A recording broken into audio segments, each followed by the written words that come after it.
1950 में आया आर्टिकल 25। कांग्रेस 1950 में आर्टिकल 25 को लेकर आई, जिससे धर्म परिवर्तन को मान्यता दे दी गई। और सबसे ज्यादा किसका धर्म परिवर्तन हुआ ये सब जानते हैं, लेकिन ये तो सिर्फ शुरुआत थी। नेहरू 1950 में आर्टिकल 28 लेकर आए और हिंदुओं से धार्मिक शिक्षा का हक छीन लिया। लेकिन आर्टिकल 30 के तहत अल्पसंख्यक अपनी धार्मिक शिक्षा दे सकते हैं। धार्मिक शिक्षा के बाद निशाने पर थी धार्मिक संस्थाएं। 1951 में HRCE एक्ट, 1951 में Hindu religious and charitable endowment act लेकर आए।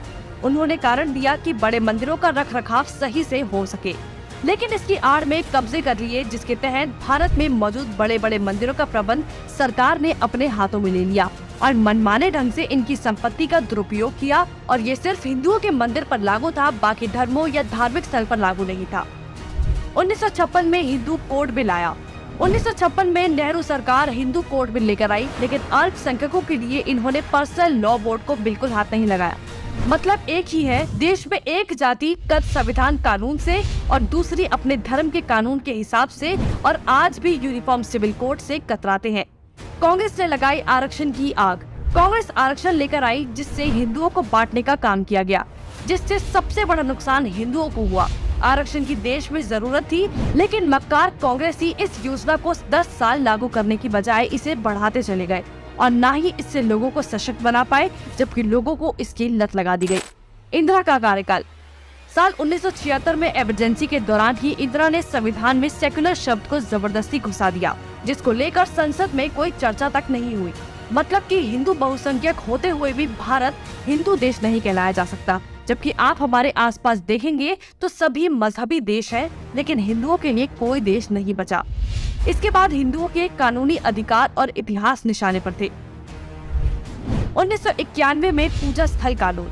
1991 में कांग्रेस ने पूजा स्थल कानून बनाया, जो बेहद हिंदू विरोधी कानून था, क्योंकि इस कानून के तहत हिंदू, सिख और जैन मुगलों के कब्जे से मंदिरों को छुड़ाने के लिए लड़ाई ही नहीं लड़ सकते।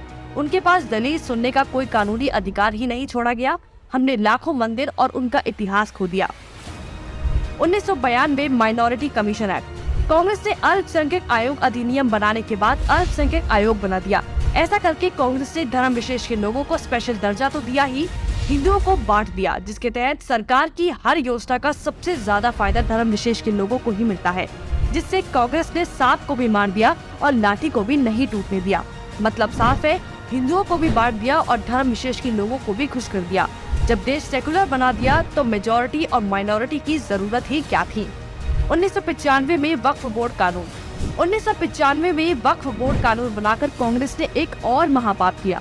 वक्फ बोर्ड को असीमित शक्ति दे दी गई। आज स्थिति ये है कि वक्फ बोर्ड किसी भी संपत्ति पर दावा कर दे तो कोर्ट से भी कोई मदद नहीं मिलेगी। रेलवे और रक्षा के बाद संपत्ति के मामले में वक्फ बोर्ड देश में तीसरे स्थान पर पहुंच गया है। अब सिर्फ एक आखिरी बार बचा था, वो बार था राम सेतु एफिडेविट। राम सेतु एफिडेविट बनाया। हिंदुओं ने फिर 2004 में कांग्रेस को चुन लिया, तो कांग्रेस ने इसका इनाम देते हुए राम सेतु एफिडेविट बनाया और भगवान श्री राम के अस्तित्व को ही नकार दिया और काल्पनिक बताया। आस्था और धर्म पर वार करने के बाद अब कांग्रेस ने हिंदुओं को ही बदनाम करने का प्लान बना लिया। 2009 में हिंदू आतंकवादी घोषित। 2009 में फिर से हिंदुओं ने कांग्रेस को चुना, तो उसके बदले में कांग्रेस ने हिंदुओं को ही टेरर घोषित कर दिया। कांग्रेस ने बहुत ही चालाकी से एक एक कर हिंदुओं के धर्म, अधिकारों और शिक्षा के अधिकार को छीन लिया, लेकिन हिंदू फिर भी कांग्रेस को नहीं समझ पाया। औरंगजेब ने हिंदुओं को खत्म करने के लिए तलवार का इस्तेमाल किया, तो कांग्रेस ने हिंदुओं को खत्म करने के लिए संविधान का इस्तेमाल किया। फिर भी कांग्रेस ही बोल रहे हैं कि लोकतंत्र खत्म हो रहा